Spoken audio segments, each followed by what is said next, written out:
ಕರೆದು ಒಂದು ಸಭೆ ಮಾಡಿ ಒಂದು ಕ್ಲಾರಿಫಿಕೇಶನ್ ಕೊಟ್ಟಿದ್ದಾರೆ. ಮೀನಾ ಪಂಡಿತ್ ಅಂತ. ಅರೆ ಮೀನಾ ಪಂಡಿತ್ ಅವರೇ, ನೀವು IRS ಆಫೀಸರ್ ಇದ್ದೀರಿ, ಕೇಂದ್ರ ಸರ್ಕಾರದ ನೌಕರರು. ನೀವು ಕರೆಕ್ಟಾಗಿ ಜನರಿಗೆ ಸರಿಯಾದ ರೀತಿ ಮಾಹಿತಿಯನ್ನು ಕೊಡಿ. ಸ್ಟೇಟ್ ಗೌರ್ಮೆಂಟು ಮತ್ತು ಸೆಂಟ್ರಲ್ ಗೌರ್ಮೆಂಟು ಎಲ್ಲ ಇಬ್ಬರು ಸೇರಿ ತೀರ್ಮಾನ ಮಾಡಬೇಕು ಅಂತ ಹೇಳ್ತಾ ಇದ್ದೀರಾ. ಏನು GST ವಿಚಾರ ಸ್ಟೇಟ್ ಗೌರ್ಮೆಂಟಿಗೆ ಬರುತ್ತಾ? ನಮ್ಮ ಮಾತನ್ನು ನೀವು GST ಅವ್ರು ಕೇಳಿಸ್ಕೊತಾ ಇದ್ದೀರಾ? GST ಕೌನ್ಸಿಲಲ್ಲಿ ನಿಮ್ಮ ಫೈನಾನ್ಸ್ ಮಿನಿಸ್ಟ್ರು ನಮ್ಮ ಮಾತನ್ನು ಕೇಳಿಸುವಂಥ ಕೆಲಸಗಳನ್ನ ಮಾಡ್ತಾ ಇದ್ದೀರಾ? ಸುಳ್ಳು ಯಾಕೆ ಹೇಳ್ತಾ ಇದ್ದೀರಿ? ಮಿಸ್ಲೀಡ್ ಮಾಡುವಂಥ ಕೆಲಸವನ್ನು ಯಾಕೆ ಮಾಡ್ತಾ ಇದ್ದೀರಿ? ನಾನು ನಮ್ಮ ರಾಜ್ಯದ ವರ್ತಕರಿಗೆ ಮನವಿ ಮಾಡ್ಕೋತಾ ಇದ್ದೀನಿ, ದಯಮಾಡಿ ನೀವು ಅಷ್ಟೇ ಜನಗಳಿಗೆ ಮಿಸ್ಲೀಡ್ ಮಾಡುವಂಥ ಕೆಲಸವನ್ನು ಮಾಡಬೇಡಿ. ನಾಳೆ ನಾಡ್ದು ಆಚೆ ನಾಡ್ದು 3 ದಿವಸ ಏನು ಸ್ಟ್ರೈಕ್ ಇಟ್ಕೊಂಡಿದ್ದೀರಿ ಅದಕ್ಕೆ ಸಂಪೂರ್ಣವಾಗಿ ನಾವು ಬೆಂಬಲವನ್ನು ಕೊಡ್ತೀವಿ. GST ವಿರುದ್ಧ ಹೋರಾಟ ಮಾಡುವಂಥದ್ದಕ್ಕೆ ಕಾಂಗ್ರೆಸ್ ಪಕ್ಷದ ಕಾರ್ಯಕರ್ತರು, ಕಾಂಗ್ರೆಸ್ ಗೌರ್ಮೆಂಟನ್ನು ನಿಮ್ಮ ಜೊತೆ ಸೇರಿಕೊಳ್ಳುತ್ತೆ.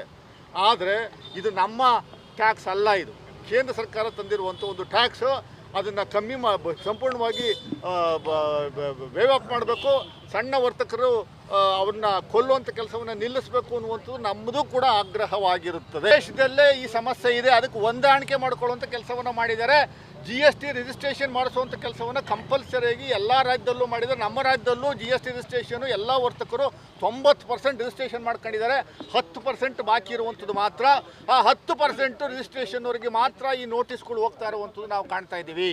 ಈ ನೋಟಿಸ್ ಕೊಟ್ಟಿದ ತಕ್ಷಣ 40 ಲಕ್ಷ 50 ಲಕ್ಷ ಏನು ಡ್ಯೂ ಇದೆ ಅದು ನೀವು ಕಟ್ಟಬೇಕು ಅನ್ನುವಂಥದ್ದು, 40 ಲಕ್ಷ ಕಟ್ಟಬೇಕು ಅನ್ನುವಂಥದ್ದು ಏನಿಲ್ಲ. ನೀವು ಸಮಜಾಯಿಷಿ ಕೊಟ್ಟರೆ UPI ಮತ್ತು ಫೋನ್ಪೇ ಇದ್ರ ಮೂಲಕ ಟ್ಯಾಕ್ಸಬಲ್ ಅಲ್ಲದೇ ಇರುವಂಥದ್ದು ವಹಿವಾಟು ಮಾಡಿದ್ರು ಅದಕ್ಕೆ ಟ್ಯಾಕ್ಸ್ ಕಟ್ಟಬೇಕಾಗಿಲ್ಲ. MRP ದರದಲ್ಲಿ ನೀವು ವಹಿವಾಟು ಮಾಡಿದರೆ ಟ್ಯಾಕ್ಸ್ ಕಟ್ಟಬೇಕಾಗಿಲ್ಲ. ಅದಿಲ್ಲದೇನೆ GST ವ್ಯಾಪ್ತಿನಲ್ಲಿ ಬರುವಂಥ 10 ರೂಪಾಯಿ ವಸ್ತು ಆಗಿದ್ರು GST ಕಟ್ಟಬೇಕು ಅನ್ನುವಂಥದ್ದು ಕಾನೂನು ಹೇಳುತ್ತೆ. ಅದ್ರ ಪ್ರಕಾರ ಮಾಡ್ತಾ ಇರುವಂಥ ಒಂದು ವ್ಯವಸ್ಥೆ ಇದು. ನಮ್ಮದಕ್ಕೂ ಇದಕ್ಕೂ ಸಂಬಂಧನೇ ಇಲ್ಲ. ಮುಖ್ಯಮಂತ್ರಿಗಳು ನಾಡಿದ್ದು ಮೀಟಿಂಗ್ ಕರೆದವ್ರೆ. ಆಮೇಲೆ ಹಾಲು, ಕೆಲವರು ಹೇಳ್ತಾ ಇದ್ದಾರೆ ಹಾಲಿಗೂ ಟ್ಯಾಕ್ಸ್ ಕೊಡಬೇಕು, ಹಾಲನ್ನು ಬಂದ್ ಮಾಡ್ತಾ ಇದ್ದೀವಿ ಅಂತ. ಹಾಲು ಮಾರುವಂಥವ್ರಿಗೆ ಯಾವ GSTನೂ ಇಲ್ಲ, ಎಲ್ಲೂ ನೋಟಿಸ್ ಕೊಡುವಂಥ ಕೆಲಸವನ್ನು ಮಾಡಿಲ್ಲ. ಸುಳ್ಳು ಹೇಳುವಂಥ ಕೆಲಸವನ್ನು ಮಾಡಬಾರ್ದು. ಅವು ಯಾರೋ ಇವರು ಯಡಿಯೂರಪ್ಪ ಸಾಹೇಬ್ರದ್ದು ಸಿಗ್ನೇಚರ್ ಮಾಡಿ ಚೆಕ್ನು ಕೊಟ್ಟಿದ್ರಲ್ಲ ಸರ್, ಅವ್ರು ಯಾರು ಸರ್ ಅವರು? ಈಗ ನಮ್ಮ BJP ಅಧ್ಯಕ್ಷರು. ಪಾಪ ಸಿಂಪಲ್ ಕಾಮನ್ ಸೆನ್ಸ್ ಆದರೂ ಬೇಕು. RTGS ಮೂಲಕ ದುಡ್ಡು ತಗೊಳ್ಳುವಂಥ ರೀತಿನಲ್ಲಿ ಅಲ್ಲ ಇದು. ಸಿದ್ದರಾಮಯ್ಯನವರು ಟ್ಯಾಕ್ಸು ಅಂತ ಅಂತಾರೆ. ನಿಮ್ಗೇನಾದರೂ ಮಾನ ಮರ್ಯಾದೆ? ಯಾರು ಟ್ಯಾಕ್ಸ್? GST ಯಾರ್ದಪ್ಪ ಇದು?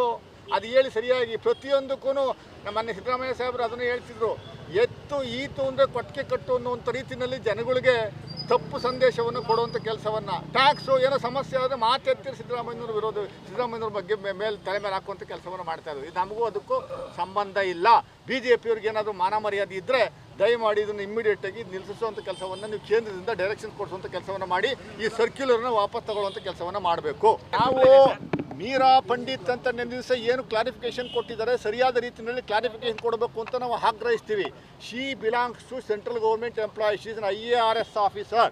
She should not mislead the general public saying that this is involvement of both state and central government ಅಂತ ಹೇಳ್ತಾ ಇರುವಂಥದ್ದು GST ವಿಚಾರದಲ್ಲಿ ಶುದ್ಧ ಸುಳ್ಳು.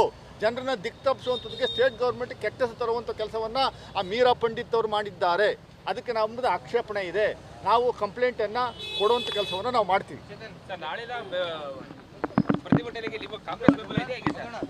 ಅಲ್ಲ, ಇದು ಇವರು ಈ ಥರ ದುಂದುವರ್ತಿಯಾಗಿ ವರ್ತಿಸುವಂಥ ಒಂದು ವ್ಯವಸ್ಥೆ ವಿರುದ್ಧ ನಾವು ಜನಸಾಮಾನ್ಯರು ಯಾವ ಹೋರಾಟ ಮಾಡಿದ್ರೂ ನಮ್ಮ ಬೆಂಬಲ ಅವರಿಗೆ ಇದ್ದೇ ಇರುತ್ತೆ. 100ಕ್ಕೂ 100ರಷ್ಟು ನಾವು ಅವರಿಗೆ ಬೆಂಬಲವನ್ನು ವ್ಯಕ್ತಪಡಿಸ್ತೀವಿ. ಆದರೆ ಮುಖ್ಯಮಂತ್ರಿಗಳು ನಾವು ಕೇಂದ್ರದ ಜೊತೆ ಮಾತಾಡ್ತೀವಿ ಅಂತ ಹೇಳಿದ್ದಾರೆ.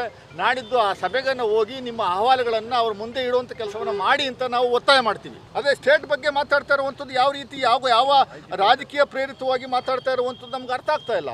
ಸ್ಟೇಟ್ಗೂ ಇದಕ್ಕೂ ನಮಗೂ ಸಂಬಂಧನೇ ಇಲ್ಲ ಅಂತ ನಾನು ಮತ್ತೆ ಸ್ಪಷ್ಟೀಕರಣ ಕೊಡ್ತಾ ಇದ್ದೀನಿ. GST in what way state government is concerned ಅನ್ನುವಂಥದ್ದು ದಯಮಾಡಿ ಹೇಳಿ.